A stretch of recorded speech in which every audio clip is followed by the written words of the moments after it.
As questions linger around who will run Venezuela, the future of the country's oil industry is another question out there. As for now, here's what we know about Trump's plan to control Venezuelan oil.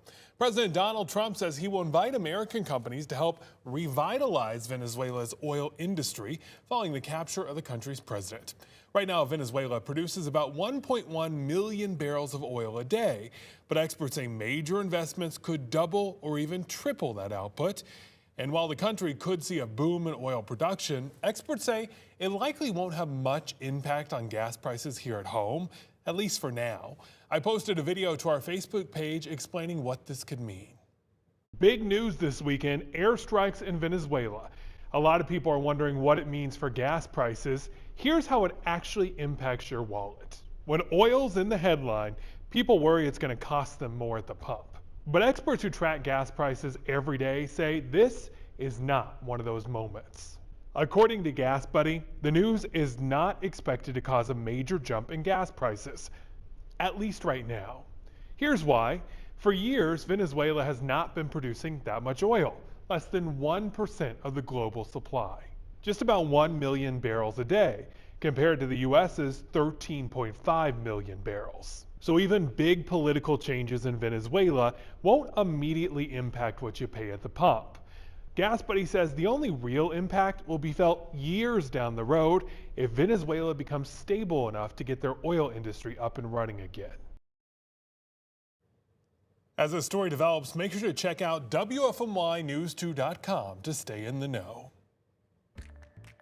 New information tonight as a Burlington man faces several charges, including kidnapping, assault, and car theft. Officials served warrants early this morning in Burlington. 39-year-old Brian Smith was taken into custody. He's wanted on multiple charges, including assault on a female and possession of a stolen car. He's scheduled to appear in court tomorrow. Switching gears now to the weather. Alex, it was...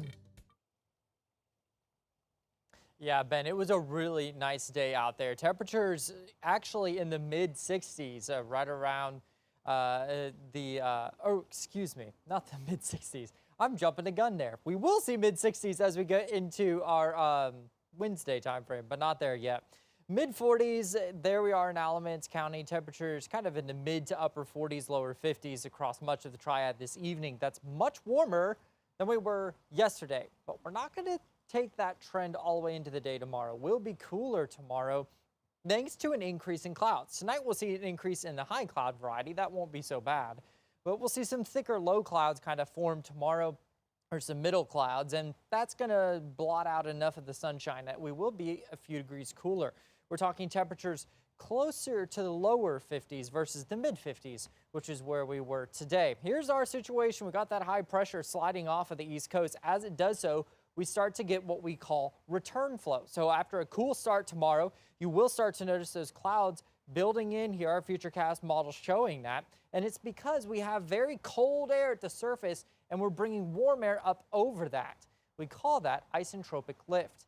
And so we're going to see that kick in tomorrow, and that's going to produce that low cloud cover. And it only lasts about one day before we start to see more sunshine and really, really warm temperatures. Very breezy southwest winds on Tuesday kicking in and bringing in some warmer temperatures. So this is what it looks like by Wednesday. You can see these temperatures already in the mid 50s potentially by the time we get into the morning hours. So when you start that warm, you know it's going to be a nice mild afternoon. And that indeed is what we are going to see as we go through the week ahead. So tonight, 34 degrees, we'll call it high clouds on the increase. Tomorrow, 52, mostly cloudy because of the clouds. We will be on the cooler side. Then we're to the mid-60s. See, I told you to jump the gun. By Tuesday, Wednesday, Thursday, very mild, very much above average for this time of year. Rain returns by the weekend. Big news for Panthers fans. After yesterday's letdown, the Atlanta Falcons win today pushed the Panthers right into the playoffs. Bryce Parker is here with us to explain all this. The beginning of the season, we were all making fun of the Panthers. Yes. I mean, we did not think this was going to happen. We really didn't. They started off 1-3. You know, things looked very bleak. But head coach Dave Canales said that he wants to lean on the run game, and the defense needed to step up, and they did just that. Rico Dowdle emerged, having some really good games. Bryce Young stepped up, but also the defense got interceptions and fumbles. They were able to string together a lot of wins. Now they're 8-9, and they're in the playoffs for the first time since the 2017 season. Yeah, 9 years in the making. That's a Yes. huge achievement here. Okay, so what do we know about who they're going to face up against? So right now it's still up in the air. The Rams are playing the Cardinals right now. The Rams are currently leading. So if the Rams win that game, that is who the Panthers will host next week. But if the Rams lose, that means that they'll play the 49ers. And guess who's on the 49ers? Christian McCaffrey. He was drafted by the Panthers, and that'll be his homecoming for the first time. That's going to be a heartbreaker to watch that one. Yes, Because it so is. many people still love him. Yes, he is a fan favorite still. Okay, so how are they going to do in the playoffs? Because this is like they're barely squeaking in here. Yes, they are barely squeaking in. However, the Panthers just need to be able to lean on what they've been doing so far that's given them success. Again, running the ball, the offense stepping up, being able to get turnovers against a very tough 49ers offense. If they can do that, the Panthers can survive and advance. Okay, it's already a miracle they're here. Hopefully they'll continue it. Yes. If you want more moments and analysis just like this, go over to WFMY Plus and check out Locked on Panthers. And analysts break down those playoff odds and what each game means for the Cats. Just download on your TV and watch for free. And before we go, check this out. An ESPN reporter and his wife are working to raise money for artists in Western North Carolina, more than a year after Hurricane Helene. As we've shown you, the Arts District in Asheville was badly damaged by Helene, but right now, these two jumped in to help, even using their wedding late last year to make an impact. David Newton and Babette Reynolds met 6 years ago. When we met, I didn't know who he was, and I found out later, of course, that he's a well-known reporter for ESPN, and he took me to brunch. They knew early on that this was a love that would last. It was just a relationship that I felt, was meant to be. They rang in 2026 as newlyweds. The two got married at the end of October. Both having been married before, they wanted to make this wedding different and find a way to give back. One of the key messages that we're trying to pass along to our friends that don't live here in Asheville is come back to the restaurants, the galleries, the breweries, buy some art, just be here, go hiking. Their wedding weekend was also the launch of their Path Forward Foundation and Blue Star Gallery. What we really didn't need were more coffee pots and things like that. So we made sure that there were no wedding gifts. We didn't want any of that. We wanted everything from the wedding to the Path Forward Foundation Gala, all to be donations for Helene relief for the Western North Carolina arts. The gallery's focus is to host predominantly Western North Carolina artists. It can be painters or jewelry artists or potters, glass artists. That's one of the things that she really was striving for, is to have a home for these artists and people that lost everything in Helene. 5% of proceeds will forever go to the Path Forward Foundation. The foundation, like the gallery, focuses on helping artists in Western North Carolina by providing resources and support.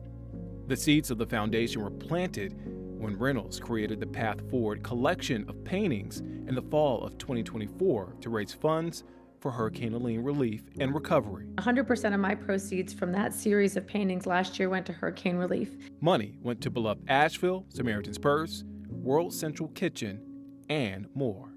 And I continue to give 50% of my proceeds from those paintings to hurricane relief. Reynolds and Newton working to get out the message that Asheville is open for business. I go travel, covering the Panthers, and people say, well, how is Asheville? And is it just destroyed? And I'm like, no, it's there, and it's open for business, and they need your business. The more people that know about the art community here and how many beautiful galleries there are, they'll tell two friends and they'll tell two friends, and more people will come to Asheville, and it's this wonderful sort of spiraling up.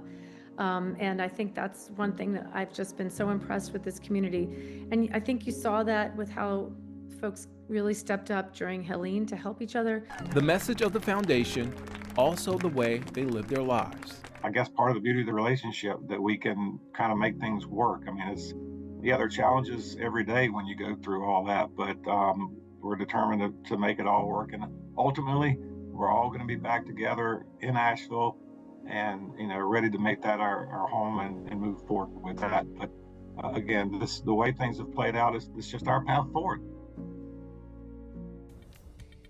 Love Asheville, right on the other side of I-26. Went there and visited often, even being from East Tennessee. Tomorrow, a little cooler. We will see some clouds, and then temperatures really start to warm up by Tuesday, Wednesday, Thursday. I said mid-60s. We didn't hit that today, but we will be there, if not close to 70 again by the time we get towards Wednesday, Thursday. I mean, we're talking mid to upper 60s. Even by Friday, another front swings through, though, and we will start to see those temperatures respond, and also some rain chances. This actually looks like decent rain, so let's not scare the rain away because we desperately do need some of those rain chances. You mean it can't stay perfect like today forever? No, it can't stay perfect like today, although today was a really nice day. Especially for Falcons fans and Panther fans. Yes. You're welcome, Panther fans, by the way. Yes, it was a beautiful day for Panthers fans. They have a lot to look forward to. I loved how they went to the Falcons game. You know, Panthers fans were there, so hey, the one time we could actually be on the same side. Yes. We'll see you right back here at 11. Have a great day.